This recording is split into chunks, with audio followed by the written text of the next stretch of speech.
Hey guys, what's going on? So today I'm going to show you one of my favorite meals that I make me and Kevin. It's my pan-seared ribeye, my roasted cauliflower, and my Brussels sprout salad. This is great for you if you want to do high protein, high fat, a low carb meal, and it's great for 2 people or even just yourself and an extra lunch for the next day. With that said, let's go ahead and get started.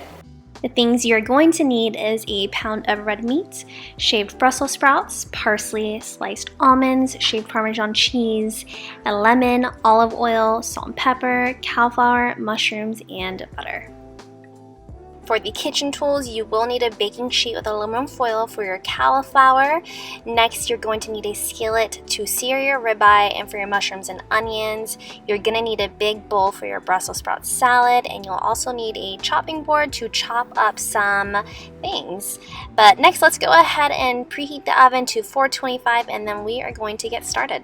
While our oven is preheating, we're going to go ahead and pop the cauliflower on a chopping board, and we're going to break off the stem. I like to break them up into mini florets just because they tend to be crispier. And cauliflower is so great for you just because it's packed with nutrients like vitamin C, K, even B6, and its fiber content will help you stay fuller for longer, and there's just really so many things you can do with cauliflower. Then we are going to take our baking sheets. We're going to spray it down with cooking spray just because we obviously don't want our cauliflower to get stuck. Then we're going to drop the cauliflower on top, and I like to drizzle about 1 to 2 tablespoons of olive oil per head of cauliflower. Top it with sea salt and pepper. I then like to massage it to make sure it's evenly coated, and then we're going to pop the cauliflower in the oven for about 30 minutes. The last 5 minutes we're going to turn it on broil to really get them to crisp up. Alright y'all, so now that the cauliflower is roasting in the oven, meanwhile we are now going to prep our Brussels sprout salad and our ribeye. Personally, when it comes to the Brussels sprouts, you could get them by the whole. However, to shape them, it's going to take you quite a bit of time to shape one individual Brussels sprout. Trust me, I know, I've done this before. Don't do it. So I will spend the extra few bucks just for already pre-shaved Brussels sprouts. So the next thing is we have our sliced almonds. I love them toasted, so what I usually like to do is toast them in my skillet. So we're just going to spray a little bit of cooking spray, and then we're going to open up this bag. This is already preheated on a medium heat, and then we're just going to dump them in, and we are going to toast them for a few minutes until they are golden brown all over. Quick side note, you do want to make sure you're watching these babies. They will burn very quickly, so make sure you're keeping an eye, stirring them often. In about 3 minutes, you're going to set it aside. This is one of my favorite salads to make, and it's so easy to make. Shaved Brussels sprouts, toasted almonds, and chopped parsley in it. There's also a lot of evidence to suggest that parsley has a ton of health benefits like reducing inflammation, helping with arthritis, certain types of cancer, even some skin problems. So parsley is a great herb to add to your dishes. Next, you'll want to pour the shaved Parmesan on top, and then we're going to get our dressing ready. All it is olive oil, lemon juice. We're then going to whisk those 2 ingredients up together.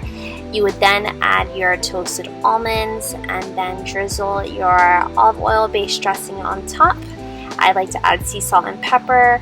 Add as much as you want until you get the flavor just right, and then we're gonna go ahead and mix everything together until it is evenly coated and set aside. Alright guys, so when there is about 5 to 8 minutes left on the oven for the cauliflower, this is when we want to go ahead and turn the broiler on for the last few minutes so the cauliflower gets really, really crispy. Meanwhile, while that's happening, we are going to preheat our skillet for our ribeye. Next, I'm going to add a tablespoon of grass-fed butter to my preheated skillet, and then I'm going to season both sides of my ribeye liberally with sea salt and black pepper, and then I'm going to add it to my preheated skillet with my butter. But before doing that, I will turn that skillet back down to medium-low heat, just because if it were on high heat the entire time, both sides of the steak would become burnt by the time the insides of your steak was cut. But if you hear the sound when you lay your steak onto the skillet, that is a good sign to get it crispy. And now we check our cauliflower to see how it is crisping up.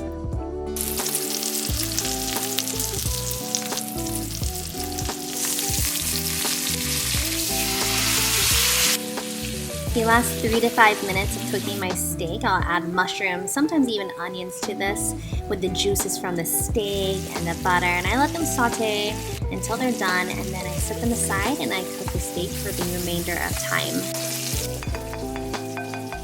Once you're done cooking your steak to your liking, you're going to set it aside and let it rest.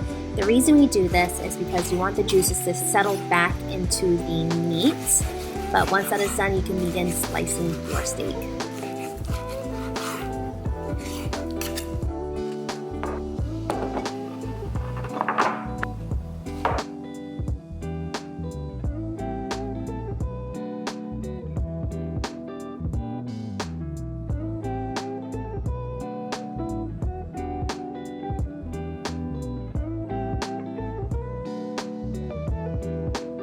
A meal like this has 591 calories, 41 grams of protein, 20 grams of carbs, and 42 grams of fat.